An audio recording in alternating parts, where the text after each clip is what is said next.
We do a little bit of education, we do recruiting, and we do diversity events. This is a professional association geared towards helping our students find opportunities in consulting. Like for example, me, I come from India. Before coming to RISE, I did banking in India.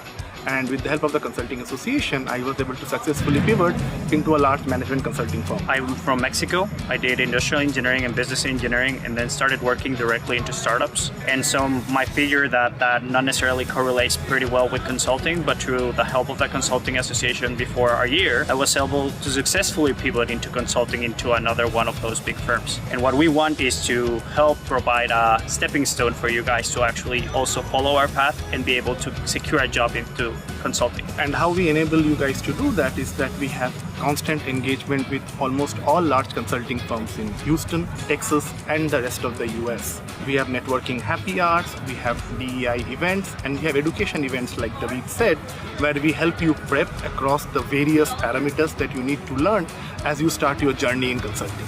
I hope this gets you guys excited to join us here at RISE. And with that, we would like to say one more thing. Welcome to RISE.